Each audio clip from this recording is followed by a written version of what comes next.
Yes, Kelvin Devoice, it's my name tena. Niko na mheshimiwa mwingine katika ile mihimili mikubwa mitatu ya serikali, basi huu ni muhimili mkubwa wa serikali katika chuo cha wanafunzi hapa cha biashara Dar es Salaam CBE Main Campus. Na nisipoteze muda, ajitambulishe kwa majina yake na cheo chake au wadhifa alionao, zeni tutaendelea na vitu vingine. Karibu sana mheshimiwa. Asante sana. Wanakuita nani? Jina langu naitwa Abdalla Joseph Wambura. Abdalla Joseph Wambura. Tafadhali unaweza kutuambia cheo ambacho uko nacho au wadhifa ambao uko nao ndani ya serikali ya wanafunzi katika chuo cha biashara? Kwa hapa CBE mimi ni mwenyekiti wa judicial organ ambao tunaitafsiri kama ni mahakama ya wanafunzi. Kwa mimi ni kama tunasema jaji wa mahakama ya wanafunzi, jaji mkuu. Lakini kwa hapa natambulika kama mwenyekiti wa tume ya maadili ya wanafunzi. Hongera sana mheshimiwa. Asante sana. It means so kuna majaji wengine wapo katika ngazi zingine ndogo ndogo. Kutoka kwako wewe mwenyekiti, kuna viongozi wengine pia wapo wa mahakama? Tunao wajumbe wengine ambao tupo jumla tunakuwa 10, ambapo kunakuwa na makamu mwenyekiti, kunakuwa na katibu na wajumbe ambao ni 7, ambao hawa sasa ndio inaunda ile kamati nzima ya maadili hapa chuoni. Natamani nijue, kuna watu wanafanyaga makosa na makosa yamekaeje mpaka mtu analetwa mahakamani kwako wewe mwenyekiti? Makosa ambayo watu wanafanya makosa ndio. Kwa sababu hizi ni changamoto ambazo haziepukiki. Tunakutana na changamoto nyingi sana, unakuta mtu amempiga mwenzake na hivyo. Na ni makosa ambayo yanaweza yakapelekea mtu kufukuzwa chuo au kusimamishwa kwa muda fulani au kupewa adhabu fulani. Kosa kubwa ambalo umekutana nalo katika uongozi wako huu, kosa kubwa zaidi ambalo unalikumbuka unasema hata mwenyewe lilikusisimua kidogo, ni lipi hilo mheshimiwa unakumbuka?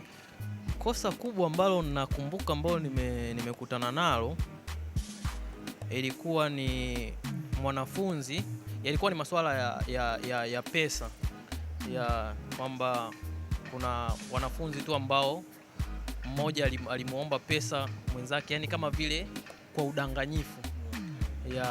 Kesi ndio ilivyokuwa hivyo, kwa kumshawishi kwamba anaweza akafanya namna fulani, umeona, kwenye labda kumbadilishia matokeo na kitu kama hicho. Kwa tulipata kesi kama hiyo, umeona. Kwa ni kesi ambayo ukifanya hivyo ni moja ya kesi ambazo ziko kinyume na maadili. Ambapo sheria au hatua zilizochukuliwa dhidi yake ilikuwaje mwanafunzi wewe? Sheria zilizochukuliwa ni moja na kumpumzisha au kumsimamisha masomo kwa muda wa mwaka mmoja. I say kuna vyuo vingine havina mahakama, hii muipate kutoka CBE. Kuna mahakama, na pia ukifanya tu makosa au ukaenda taratibu na sheria na unafungiwa mpaka unaweza kufukuzwa chuo au kufungiwa kabisa kwa mwaka mmoja na kadhalika. Hongera sana mheshimiwa. Asante. Sasa natamani nijue, hivi uongozi kwako umeanzia tu hapa au ilikuwaje? Kiukweli uongozi sijaanzia hapa. Sehemu nyingi nilizopita nimekuwa nikiwa kiongozi. Nimekuwa nikiongoza sehemu mbalimbali, japokuwa tukianza na shule ya msingi kule nilikotokea, shule ya msingi sikufanikiwa kuwa kiongozi. Sikufanikiwa kuwa kiongozi. Unaweza ukahitaja tu shule waisikie watu wa nyumbani shule yetu? Shule niliyosoma inaitwa Jamhuri Primary School, iko Mwanza Pasiansi, lakini kwa jina lingine inaitwa Isenga B. Ilikuwa kuna Isenga A, B, C na D. Lakini ya kwetu ilikuwa kidogo na jina la tofauti, ilikuwa imesajiliwa kama Jamhuri Primary School.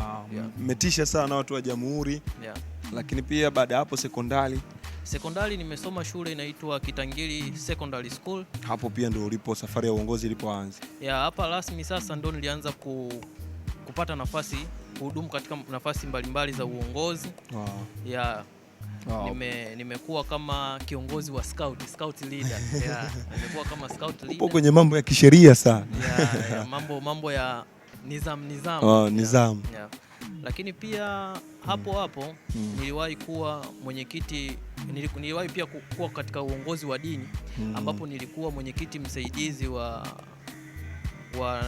TUCASA. TUCASA ni association ya kidini. Ndio.